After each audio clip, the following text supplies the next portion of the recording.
What happened in August is that Putin overplayed his hand. Putin overplayed his hand because he tried to get both in the Alaska summit. He tried to get the economic projects, but he also tried to get Trump to agree that they would get all of the Donbass, Donetsk and Luhansk regions. And Putin upset Trump at that meeting in Alaska. It was Putin who screwed up, not Lavrov. Trump kind of turned off. He kind of thought, I'm not going to get the ceasefire I want. I can't deal with Putin. And that's when he begins to swing back towards Kyiv, including, as you mentioned, the sanctions. That's when Lavrov disappears for a while, because Putin effectively, or others in the Kremlin, he's the scapegoat for what has happened. Scott Lucas is professor of international politics at the University College Dublin's Clinton Institute. Welcome to our program, Professor Lucas. Thank you so much for having me on New Year's Eve. Thank you, likewise. Let's begin our discussion with the result of US-led negotiations to end the war in Ukraine. Ukrainian President Volodymyr Zelenskyy met with US President Donald Trump in Mar-a-Lago this weekend. What is your assessment of the main result of these talks and assessment of this security guarantees deal to be signed as early as January next year? No, I think the talks in Florida were very important between Donald Trump and Volodymyr Zelenskyy and between their delegations. But I think a starting point, and we need to say this for 2026, is this does not mean peace is around the corner. Because even if we get agreement between the US, Ukraine, and Europe, we know that the Kremlin will reject any reasonable proposals. In fact, that is what, since the meeting in Florida, the Kremlin has been saying for days, and that is they will not accept a ceasefire. They will not accept keeping only the territory that they currently occupy. They will not accept only having part of the Donetsk region in eastern Ukraine. Indeed, Vladimir Putin has told his military this week, you must now take all of the Zaporizhia region in the south. We know they will not accept Ukraine having significant security guarantees, significant assistance from other countries, including the US and Europe. And while the UK, while they may not stand in the way of Ukraine joining the European Union, it would be a weakened Ukraine, and certainly a Ukraine that would not have any type of association with NATO. We know all of this. So why have these meetings? And the fundamental is that because you have a split Trump administration, you have some officials who want to defend Ukraine, some who actually are more supportive of the Kremlin. You want to get those officials who are supportive of Ukraine's defense to push Donald Trump into supporting that as well. And so let's start off with what did come out of Florida. The major advance is the security guarantees. Now, they still are general, but the Ukraine-Europe plan is for a ceasefire along the line of contact, and to maintain the ceasefire and prevent a future Russian invasion, you have European forces in Ukraine. They may be providing intelligence assistance, logistics assistance, engineering assistance, transport. They probably won't be close to that line of contact, but they will be there to help Kyiv. Then what you have is a US-led air protection. So you have these air forces probably positioned in Poland, maybe another neighboring country of Ukraine, and the US military will oversee those operations, which of course will deter Russian attacks, the missiles, the drones, the bombing. Donald Trump has accepted this, and that's a huge advance. Now, he is only accepting it so far for 15 years. Kyiv and Europe want it for up to 50 years, but he has accepted it. Now, compare that with the Trump administration, which at the start of this year was not going to provide any assistance, financial or military, to Ukraine, and indeed we're going to side with the Russians. So compare how much of an advance that is. Now, the issues that remain to be agreed between the US, Ukraine, and Europe, there are probably three that are important. One is territory. The Zelenskyy government has accepted that Russia will occupy what it holds in Ukraine, Crimea, parts of the east and the south, for some time to come. About 19% of Ukraine. This will not be recognized as Russian territory. This will be an occupation, but Ukraine cannot liberate these areas. What is important is that you keep Russia from taking the rest of Donetsk, that strategic area that is still held by Ukraine. Remember that in the ultimatum that the Kremlin presented alongside Trump administration officials, Steve Witkoff and Jared Kushner, in late October, Russia would have gotten all of Donetsk. Ukraine and Europe have pushed that back, and they are now proposing a demilitarized zone, a demilitarized economic zone, but both Ukraine and Russia have to pull back their forces. It isn't just simply Ukraine withdrawing and pulling back. So that demilitarized zone would be the one that you would have the security guarantees behind it. So if Russia tried to move into the demilitarized zone, then Ukraine would have the support of Europe and the United States. The second area is Ukraine's reconstruction. The Kremlin ultimatum with the Americans, Witkoff and Kushner, had said the U.S. would get 50% of the profits of Ukraine's reconstruction funds. Now, Ukraine quite rightly said, no, funds for our reconstruction are for us. It's not for Donald Trump and his inner circle to take this as American money. That needs to be confirmed. Third, the Zaporizhzhia nuclear power plant in southern Ukraine, the Kremlin Witkoff-Kushner ultimatum was split control over the plant, one-third U.S., one-third Moscow, one-third Kyiv. Ukraine said, no, this is not acceptable. This is our plant. The International Atomic Energy Agency may run it or have its teams in there to help run it, but this is our plant. So those three issues still are not fully confirmed. You will have further talks next week between U.S. and Ukrainian delegations. You'll have parallel talks between Ukrainian and European national security advisors and then leaders in Kyiv and in Paris.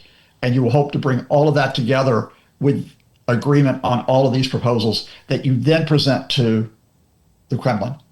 And when the Kremlin rejects it, which it will, then at least you can say that you have locked in American support, not only for security guarantees in the future, but U.S. support now. For example, the sanctions on Russia to be maintained, especially the sanctions on oil, support for the Ukraine counterattacks in Russia to be maintained, and possibly further steps to put pressure on Vladimir Putin and the Kremlin, because they will not stop until their economy is constrained to the point where it cannot support the invasion. Let's also cover interesting reaction to this success of Ukraine. In Florida, Russia claims that Ukraine had attacked Putin's residence on December 29th with almost 100 drones. Ukraine did not confirm this attack. Ukrainian President Volodymyr Zelenskyy told us that the Ukrainian special operation, the Ukrainian army, had not attacked Putin's residence. This all was manipulation and Putin's lie. Do you feel that this is an attempt from the Russian side just to turn the tide on Russian side after Ukrainian successes in Florida, because Ukraine secured this deal with President Trump, and that's how Russian side tried to change the balance of power in these negotiations? Absolutely. First of all, let's make clear for viewers, because we know we get some viewers who support the Kremlin, and that's fine, that watch. Let's make clear what did not happen. Now, my grandmother told me never to call anyone a liar, so I will not say that the Kremlin is lying. But let us ask the Kremlin, however many drones there were, 91, 41, 18, the numbers keep changing. Where is the visual evidence that there was an attack? Where are the records of air defenses being used around Putin's residence south of St. Petersburg? Where are the witness statements that this took place? Where are any visuals of explosions? And you would have explosions if drones were intercepted.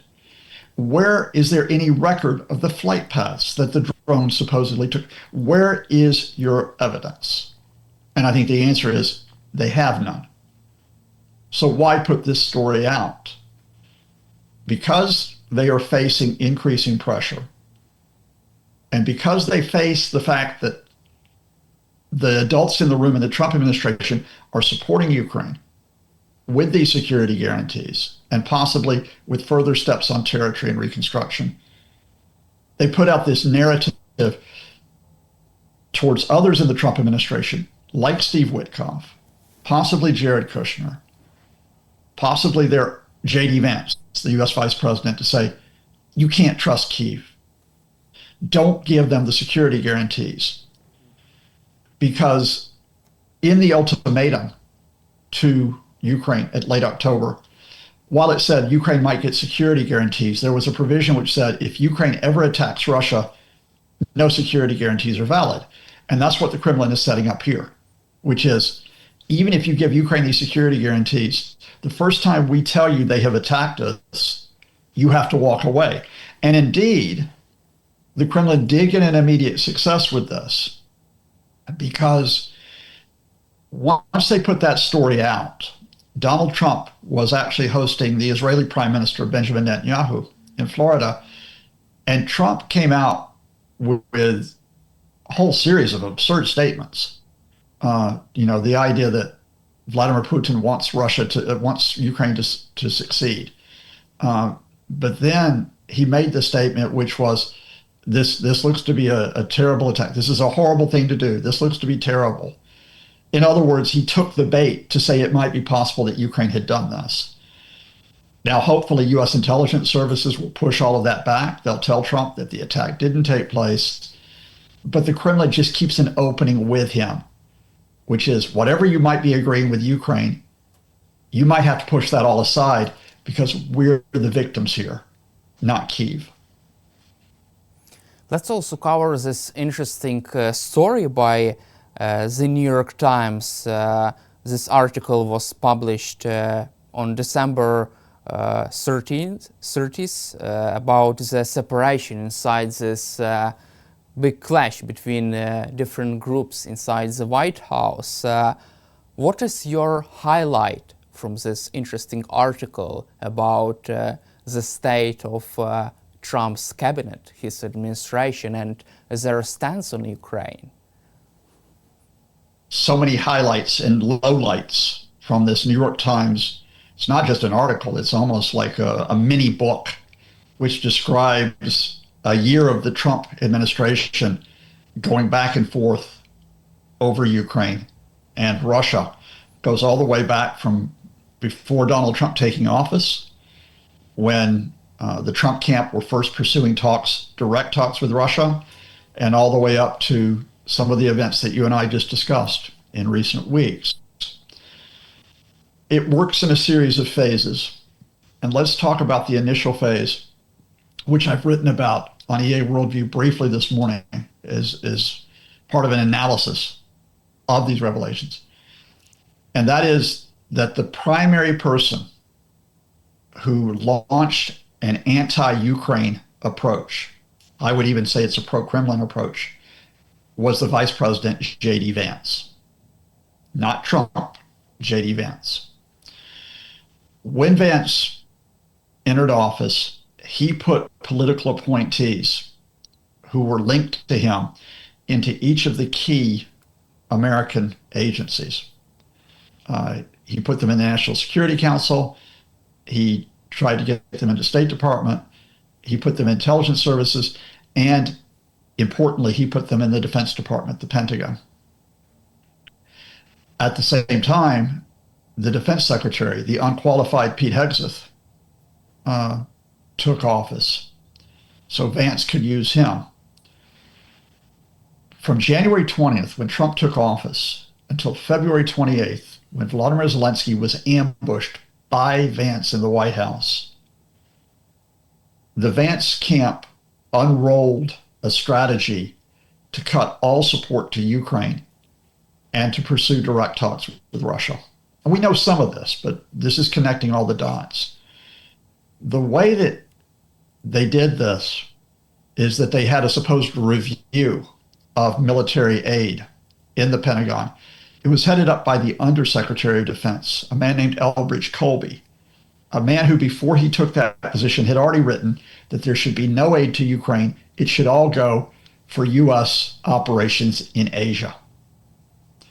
So Colby produced this review, which not only said that the Trump administration should not provide any military support for Ukraine, but that almost $4 billion of support for Ukraine that had not been spent, that had been authorized by the Biden administration, but had not been spent, that should be held up. That should not be provided as well. So this was the first step of the Vance anti-Ukraine takeover. It happened at the same time as another essential step.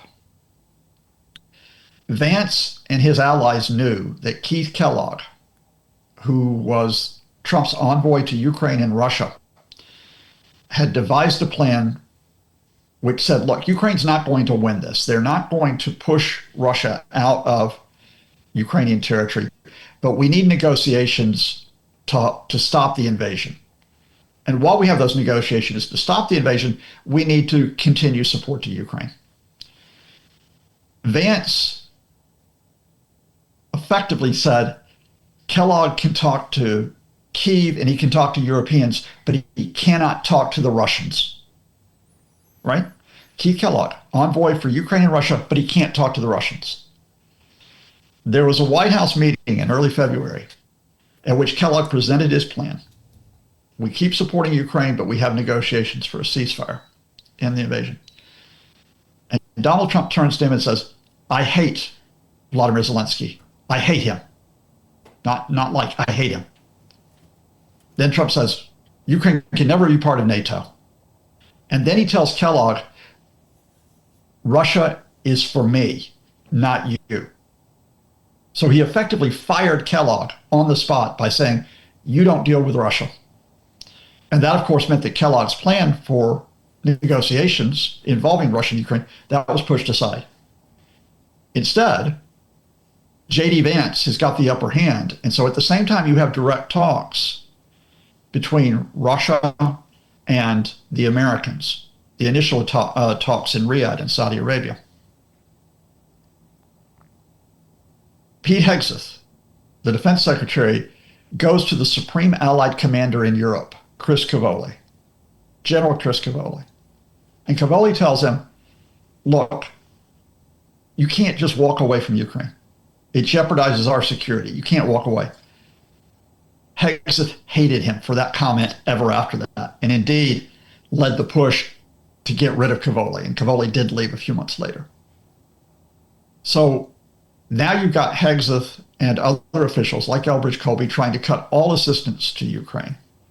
And then you have J.D. Vance going to the Munich Security Conference and saying to that audience, the United States no longer supports European security. No longer supports it. And talking to far-right European politicians, like Germany's AfD. That was on February 14th. 2 weeks later, Vance ambushed Zelenskyy in the White House. There was an attempt to get this rare earth minerals deal, to try to pull back the Trump administration from cutting Ukraine off, and Vance effectively sabotaged that. Ambushed Zelenskyy. The Ukrainian delegation was thrown out of the White House. Now that's at the end of February. That raises an obvious question. If that was the case, why didn't Vladimir Putin and the Kremlin get the surrender of Ukraine at that point? They've got a pro-Kremlin faction in the White House. They've got U.S. aid to Ukraine cut off. Why didn't they capitalized on that to confirm what they held. And the second part of this New York Times story, although it talks about the administration, the Trump administration, really is a description of how the Kremlin overplayed its hand. They went too far because Putin would not stop because he wanted more Ukrainian territory and he wanted to get rid of the Zelenskyy government. And when he did that, there were some American officials who said, no, you can't do that. You cannot you can accept Russia having part of Ukraine, but you cannot accept Russia taking more territory and moving even closer to countries that are NATO members like Poland. Those officials included Secretary of State Marco Rubio, and they included the US military. So when Hegseth and his officials tried to cut off American military aid to Europe, the military pushed back, especially the Supreme Allied Command in Europe, and said, no, we decide what the military needs, not you. And so that meant that the attempts to completely cut off US military aid ultimately failed. Some Biden administration aid was delivered, and then you had the arrangement for the US to sell Ukraine equipment through NATO countries. You also had a restoration of US intelligence sharing with Ukraine. And importantly, you had the CIA supporting Ukraine's counterattacks inside Russia by providing intelligence. So when Vladimir Putin went to Alaska in August, he was trying to win back Donald Trump. And that is, come back to the position where you do not assist Ukraine. You do not help them at all. The problem? Putin again demanded all of the Donetsk region. He demanded that Ukraine be significantly weakened with no security guarantees, and he kept bombing Ukrainian civilians. So once again, he gave up his advantage. And by the time we got to October, you not only had the Trump administration, was still not abandoning Ukraine. Indeed, it was continuing to support Ukraine in some limited ways. But then they had imposed sanctions on Russia, on the oil companies. And why did they do that? Because Trump wanted to show Putin he was tough. Now we know the rest of the story that you and I have just described, that certain Trump officials then colluded with the Kremlin, especially Steve Witkoff, to try to push this ultimatum on Ukraine. But I think the lesson from the New York Times article, and from what you and I have been discussing for months, is that even though you had this sympathetic faction to Russia in the White House, led by J.D. Vance, even though Trump could be flattered by the Russians, even though he's chaotic, that because the Russians want the absolute defeat of Ukraine, its surrender, its capitulation, the division of Ukraine, they went too far. And it meant that Ukraine and its European partners in particular could still maneuver where in 2026, not only does Europe still stand behind Ukraine, but we have those U.S. security guarantees, or potentially U.S. being involved in those security guarantees, and we may have those sanctions continuing to squeeze the Russian economy. So it's a complex story to tell, because the easy story to tell is either the good guys win and Ukraine gets full support, which it should get. And we know that can't happen because of Vance, because of Hegseth and others. But the other side of the story is that Donald Trump is a puppet of Vladimir Putin. And as much as Trump owes his presidency to Russia, who helped him in 2016, who have continued to help him in other ways, he's not completely beholden to them. He has to be seen as his own man if he wants to get that Nobel Peace Prize. Let's also cover Russian aspect in this New York Times article, big story about how did Sergei Lavrov probably overplay his hand with dealing with Americans. According to New York Times, Lavrov had the Russian embassy in Washington sent Rubio a letter demanding that President Trump publicly acknowledge that Ukraine should surrender Donbass, Donetsk to Russia. Mr. Trump and his advisors were angry because they did not make such commitment to force it on President Zelenskyy, and they were told that Vladimir Putin had not authorized this letter and they saw it as a Lavrov power play. And after that, US would impose sanctions against Rosneft and Lukoil, and then Vladimir Putin would exclude Sergei Lavrov from a high-level meeting in Moscow, and then he dispatched Dmitriev to meet with Witkoff in Miami Beach. Do you feel that this is a story about how did Sergei Lavrov overplay his hand because he was even too hardline for Vladimir Putin? No, it's how Vladimir Putin overplayed his hand. And so let's walk this through very, very carefully. I sort of started to tell this story. Let's add to it in terms of what the Kremlin could have gotten right and what it got wrong. When J.D. Vance pushed out Keith Kellogg as the envoy to Ukraine and Russia, who were you going to put in to deal with the Russians? And the Vance group, assisted by the Crown Prince of Saudi Arabia, Mohammed bin Salman, chose Steve Witkoff, the real estate developer and friend of Donald Trump. And Witkoff first went to Russia in February to be given a present, the release of the U.S. hostage, the teacher Mark Foley, because the Kremlin had done psychological profiles, and they had a psychological profile on Witkoff, and they thought they could manipulate him. From February to April, the manipulation with Witkoff is, we are going to give you U.S.-Russian economic deals, big economic projects, once we settle Ukraine. In other words, once Russia's given everything it wants in Ukraine. Now, Putin used, for that part of the strategy, the tactics, Kirill Dmitriev, his senior financial advisor, the head of Russia's sovereign wealth fund. And Dmitriev is very effective at manipulating Witkoff. Very, very effective. The problem here is that Sergei Lavrov, the foreign minister, didn't like being pushed aside. And Lavrov and others within the Kremlin also thought that Dmitriev might concede too much to Witkoff. He might not take a hard enough line. So when Witkoff went to meet Putin in the Kremlin, is either St. Petersburg or in the Kremlin, at one point Lavrov pushed Dmitriev's chair to the back of the room and said, "Now you're not sitting at the table." Interestingly enough, Dmitriev pushed the chair back and he did sit at the table.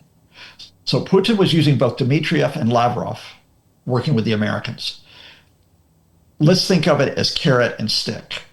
The carrot is Dmitriev talking about U.S.-Russian economic projects. The stick is Lavrov and the military talking about we're going to get all of the Donetsk region. What happened in August is that Putin overplayed his hand. Putin overplayed his hand because he tried to get both in the Alaska summit.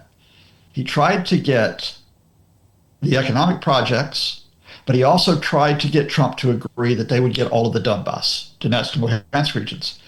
And Putin upset Trump at that meeting in Alaska. It was Putin who screwed up, not Lavrov. Trump kind of turned off. He kind of thought, I'm not going to get the ceasefire I want. I can't deal with Putin. And that's when he begins to swing back towards Kyiv, including, as you mentioned, the sanctions.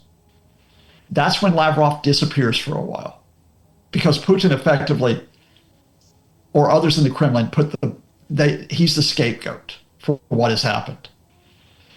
In mid-October, and this is why we have to keep telling the story that keeps advancing, who do you get to put it all back together? When Ukraine is on the point of possibly getting Tomahawk missiles from the United States, the connection is made with Witkoff, with another one of Putin's advisors, Yuri Ushakov, the foreign policy advisor.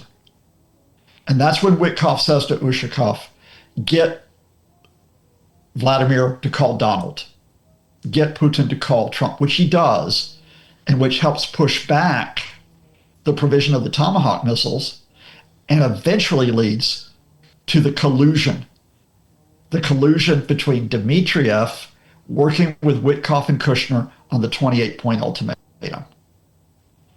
In other words, Putin is still playing carrot and stick with the Americans. He's still using Dmitriev to try to get to Witkoff. But at the same time, and this has happened repeatedly in the past few days, the Kremlin has been saying, we get all of Donetsk. And who was the person who came out immediately after the Florida meeting and said, we continue to pursue our goals? Oh, and by the way, Ukraine tried to attack Vladimir Putin with drones. This false story. It was Sergei Lavrov. So now there's a bit of tension in the Kremlin with different factions who are vying for power, but the success or failure of what Russia does still rests with that top guy in the Kremlin. Thank you, Professor Lucas, for your time and really insightful analysis. Let's hope for just and stable peace in Ukraine next year in 2026. We will also chat with you next year and we'll cover the possible deal between Ukraine, US, or no deal, and war drags on. Let's see and hope for stable and just peace for Ukraine next year, and glory to Ukraine. Glory to the heroes. Thank you so much, Daniel.